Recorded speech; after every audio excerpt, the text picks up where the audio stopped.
ప్రేక్షకులకు నమస్తే.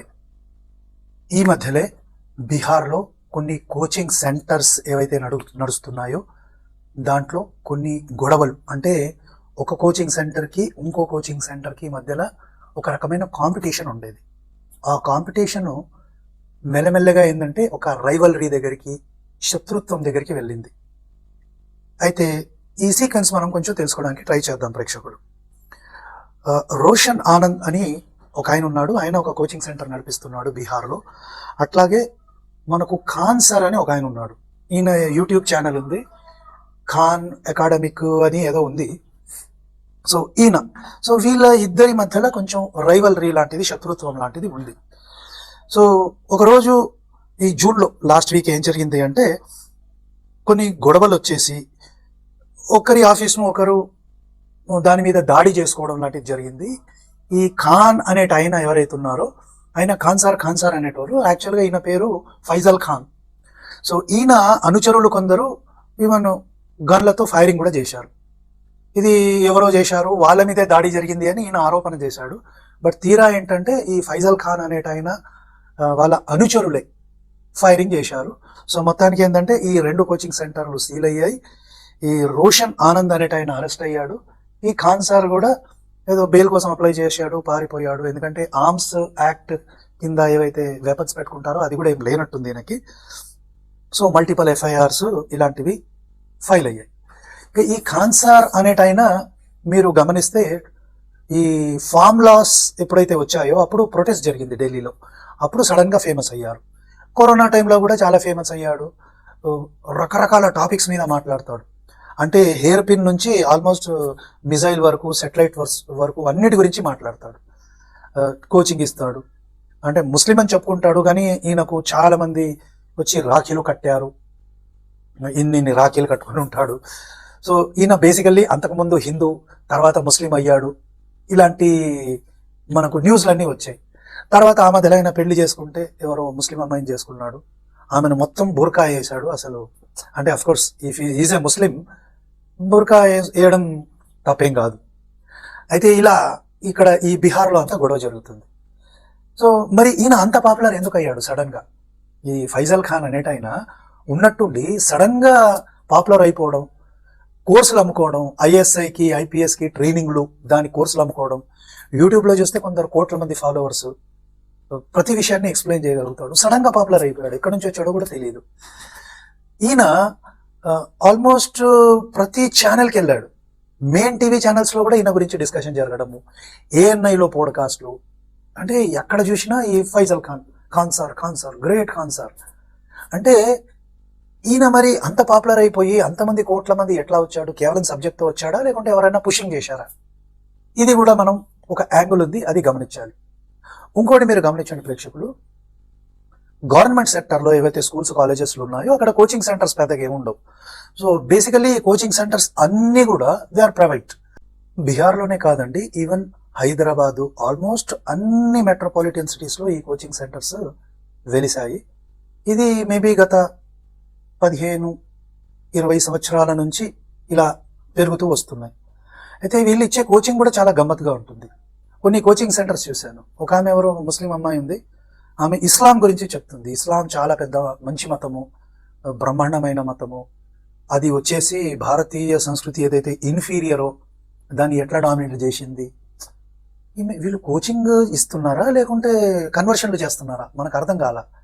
సో ఇలాంటివి జరుగుతున్నాయి. సో ఈ బీహార్లో జరిగిన ఇన్సిడెంట్ తర్వాత అక్కడ ఎవరైతే బీహార్ చీఫ్ మినిస్టర్ సమ్రాట్ చౌదరి గారు ఉన్నారో, స్కూల్, కాలేజ్ టైమింగ్లో ఏ కోచింగ్ సెంటర్ నడవద్దు అని స్ట్రిక్ట్ టైమింగ్స్ పెట్టి వాటిని క్లోజ్ చేశారు. ఇంకా ఎవరెవరైతే పర్మిషన్లు లేకుండా ఇలాంటి కోచింగ్ సెంటర్లు నడిపించి కోర్సులను నమ్ముకుంటున్నారో వాళ్ళ మీద కూడా గట్టి చర్యలు తీసుకోవడం మొదలుపెట్టారు. వీళ్ళు ఎలా ఎన్రోల్ చేస్తున్నారు, ఏ డబ్బులు తీసుకున్నారు, ఎంత తీసుకున్నారు, ఇవన్నీ కూడా దీని మీద కమిటీ వేశారు ఈయన. అయితే మనం ఇక్కడ ముఖ్యంగా చూడాల్సిన విషయం ఏంటంటే, అసలు ఈ కోచింగ్ సెంటర్స్ ఏం చేస్తున్నాయి, సడన్గా ఇన్ని ఎలా వచ్చాయి, అది మనం గమనించాలి. ప్రేక్షకులు మనం ఒకటి గమనిస్తే, ఈ లెఫ్ట్ నెరేటివ్ ఒకటి ఉంటుంది. లెఫ్ట్ నెరేటివ్లో సనాతన ధర్మాన్ని, భారతదేశాన్ని తక్కువ చేసి చూపెట్టడము, వేరే మతాలని, ముఖ్యంగా ఇస్లాంని మంచిగా ప్రాజెక్ట్ చేసి లెఫ్ట్ నెరేటివ్ని పెడుతూ ఉంటారు వీళ్ళు. అలాంటివి పెట్టి 1990 నుంచి ఆర్ 2000 నుంచి ఇవన్నీ చాలా వచ్చాయి. ఇవేంటంటే అగ్రెసివ్గా టీచింగ్ చేయడము, కమర్షియల్, మొత్తం కమర్షియల్. ఏ రకంగానైతే ప్రతి విషయం కమర్షియల్ అయిపోయిందో ఈ ఎడ్యుకేషన్ కోచింగ్ సెంటర్స్ కూడా మొత్తం కమర్షియల్ అయిపోయాయి. ప్లస్ నెట్వర్కింగ్ సెంటర్స్, వీళ్ళకు బ్రోకర్లు, పేపర్ లీక్ సిండికేట్స్, అంటే తమ దగ్గర ఉన్న స్టూడెంట్స్ని గెలిపించడానికి హై లెవెల్లో డబ్బులు ఇచ్చి పేపర్ లీక్లు కూడా చేయించుకుంటారు వీళ్ళు. చాలాసార్లు అవి బయటపడవు, కొన్ని బయటపడతాయి. రీసెంట్గా నీటిది మొన్న బయటపడింది. సో ఇవన్నీ కూడా ఈ కోచింగ్ సెంటర్స్ చేసే గిమ్మిక్లు అనమాట. సో ఇలాంటివి ఒక 10, 15, 20 సంవత్సరాల నుంచి నడుస్తున్నాయి. ఒక ఎకో సిస్టమే డెవలప్ అయింది. సో వీళ్ళు ఏం చేస్తారు, వాళ్ళ సిద్ధాంతాన్ని ప్రతిపాదిస్తూ ఉంటారు. అండ్ మీరు చూస్తే ఇవన్నీ లెఫ్టిస్ట్ ఎకో సిస్టమ్ని ముందుకు తీసుకెళ్తాయి. లెఫ్టిస్ట్ ఎకో సిస్టమ్ నేను చెప్పాను కదా, హిందూ ధర్మాన్ని, భారతదేశాన్ని దారుణంగా తగ్గించడం, దేశద్రోహాన్ని ప్రోత్సహించడం.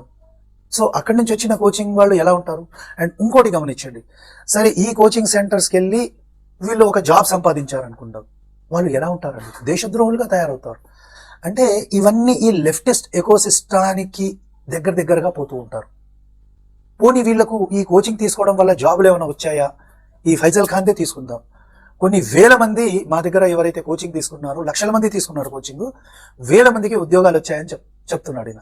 కానీ మనం డేటా చేసుకుంటే చాలా తక్కువ మంది, అసలు ఈయన దగ్గర ట్రైన్ అయిన వాళ్ళు అక్కడికి వెళ్ళడం చాలా తక్కువ మందికి జాబ్స్ వచ్చాయి, ఐఏఎస్లో కానీ ఐపీఎస్లో కానీ. సో ఇలాంటి కోచింగ్ సెంటర్లు వీళ్ళు రన్ చేస్తున్నారు.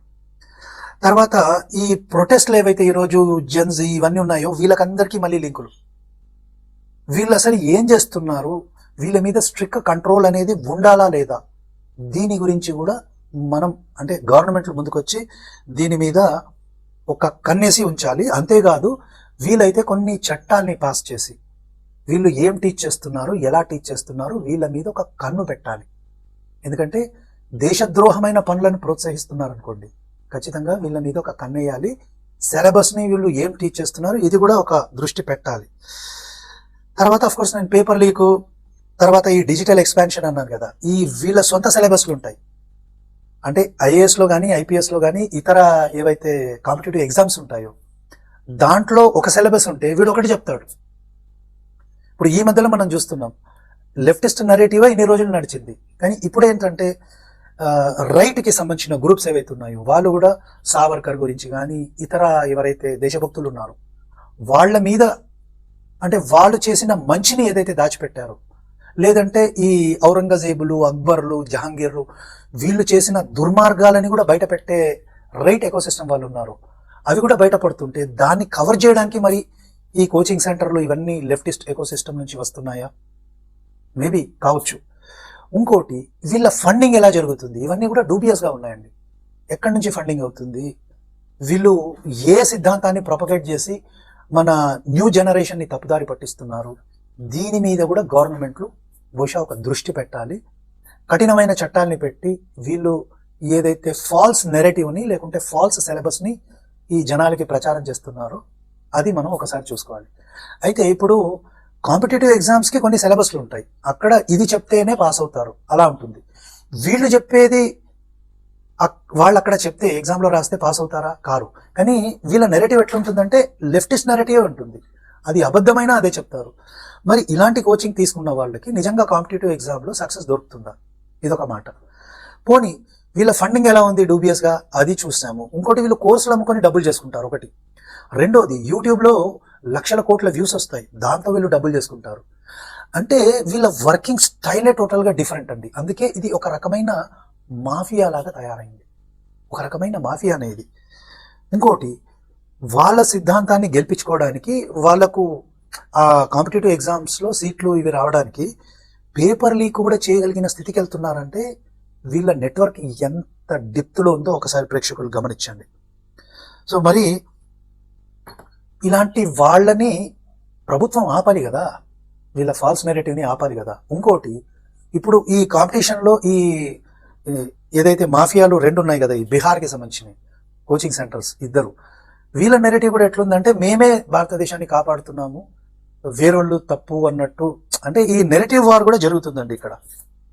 అంటే మొత్తం మీరు చూడండి, ఈ కార్పొరేట్ స్టైల్ ఆఫ్ వర్కింగ్ అనేది కేవలం కోచింగ్లో కాదండి, ఇది అన్నిట్లో ఈవెన్ మెడికల్లో కూడా ఈ కార్పొరేషన్ అంటే కార్పొరేట్ స్టైల్ వచ్చేసింది. ఒక హాస్పిటల్ ఉంది, ఆ హాస్పిటల్ కార్పొరేట్గా ఎట్లా వర్క్ చేస్తుంది, దానికి మార్కెటింగ్, అడ్వర్టైజ్మెంట్, దీని గురించి కూడా మనం మాట్లాడదామండి. నా మెడికల్ ఛానల్లో దీని గురించి నేను మాట్లాడతాను. సో ఇలాంటి కార్పొరేట్ స్టైల్ అయిపోయింది. ఇంకోటి, స్టూడెంట్స్లని వెపనైజ్ చేస్తున్నారు వీళ్ళు. అంటే వాళ్ళ బుర్రల్లో వీళ్ళ నెరేటివ్ని, లెఫ్ట్ నెరేటివ్ని నింపి వాళ్ళని తప్పుదారి పట్టిస్తున్నారు. ఇది కూడా ఒక డేంజరస్ ఆస్పెక్ట్. ఇంకోటి చెప్పాను కదా, ఇస్లాం మతాన్ని ప్రొపగేట్ చేస్తున్నారు కొందరు. అంటే ఈ కోచింగ్ సెంటర్ల పేరుతో డబ్బులు దండుకోవడం, పిల్లల జీవితాలని నాశనం చేయడం, ఫాల్స్ నెరేటివ్, ఈ లెఫ్టిస్ట్ డేంజరస్ జిహాదీ నెట్వర్క్ని ప్రొపగేట్ చేస్తున్నారు అక్కడ. సో మరి ప్రభుత్వాలు దీని గురించి ఒక చర్య తీసుకొని ఇలాంటి వాటిని ఆపే అవసరం ఉందంటారా లేదంటారా? ఖచ్చితంగా ఉందండి, ఖచ్చితంగా ఉంది. వీళ్ళ సిలబస్, వీళ్ళ వర్కింగ్ స్టైల్, వీళ్ళ ఫండింగ్, ఇవన్నీ కూడా ప్రభుత్వాలు ఒక దృష్టి పెట్టి వీటిని ఆపాల్సిన అవసరం ఉంది. సో ప్రేక్షకులు, దీని గురించి మీరేమంటారు కామెంట్ రూపంలో చెప్పండి. అలాగే మీరేమైనా ఇన్పుట్స్ ఇవ్వదలుచుకుంటే కామెంట్ రూపంలో మీ స్పందన తెలియజేయండి. నేను దాన్ని పిన్ చేస్తాను. ఇది జనాలకి వెళ్ళాలండి. ఎందుకంటే ఈ కమర్షియలైజ్డ్ కోచింగ్ సెంటర్, ఫాల్స్ నెరేటివ్లు, ఇవన్నీ ఏవైతే ఈరోజు సమాజంలో జరుగుతున్నాయో, దీనివల్ల మన యంగ్ జనరేషన్ ఏవైతే నాశనం అవుతున్నాయో అది ప్రజలకి చేరాల్సిన అవసరం ఉంది. ఎందుకంటే ప్రజలకి చేరితేనే దీని నుంచి వాళ్ళని మనం కాపాడవచ్చు. సో ప్రేక్షకులు, వీడియో గురించి ఏమంటారో కామెంట్ రూపంలో చెప్పండి. వీడియోని లైక్ చేయండి, షేర్ చేయండి. మరో మంచి వీడియోతో మళ్ళీ కలుద్దాం. నమస్తే.